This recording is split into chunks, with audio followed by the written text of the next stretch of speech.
Just off Highway 2, in the heart of the Saskatchewan wilderness, is one of the most untouched parks in Canada. Prince Albert National Park is on the southern edge of the Great Northern Forest. The park is open year-round, and there are two excellent paved roads that are maintained during the entire year.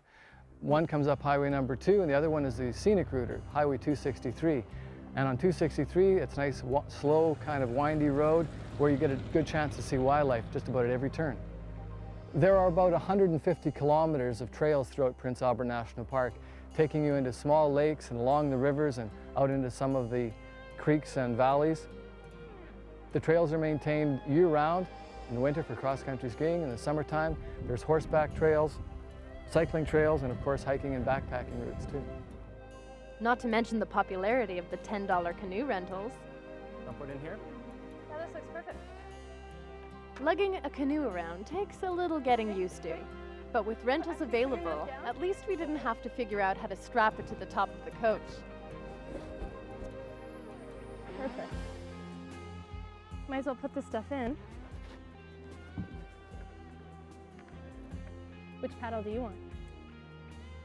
Well, one's a little taller than the other, so I guess I'll take the taller one. Can I stern? Sure. All right.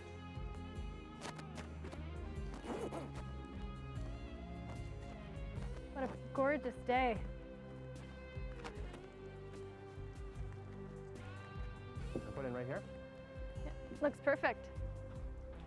Okay, I can just rest it in. Yep. And I'll hold on to it for you. Sounds good. Try not to get too much water in here. Right. Okay. All settled? All set. Okay.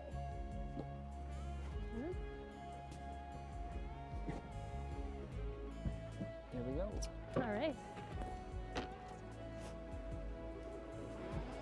Where shall we go? Around there? Yeah, let's head down this way. When people come to canoe in Prince Albert National Park, there's two characteristics I think they'll experience when they're paddling in the park. One is across big water, large open fetches of water like Kingsmere and Crean Lake, or maybe even Waskesiu.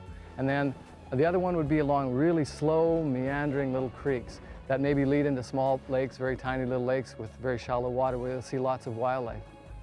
Some of the most common species of wildlife in the park are things like the American white pelican. There's a colony of 16,000 birds. Now they nest up in the northwest corner of the park, and people won't get to see that colony, but they will see the birds because they fly about 100 kilometers a day from the nesting grounds out into the little lakes and the rivers to feed and then take back the fish to the young. And the variety of fish is good for anglers too.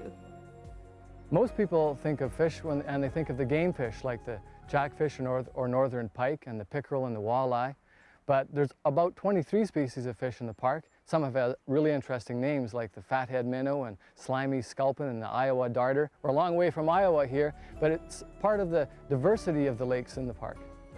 While Prince Albert National Park is in a transition area, most of the park is the boreal or the northern forest. It's a forest that's typically spruce and pine and fir. It's a forest influenced by forest fires and long, cold winters. This park may not be a spectacular park. It hasn't got mountains, it hasn't got huge waterfalls, but the spectacle is in the subtlety. You have to slow down and take some time to experience it. Just let yourself slip away into the backcountry for a while.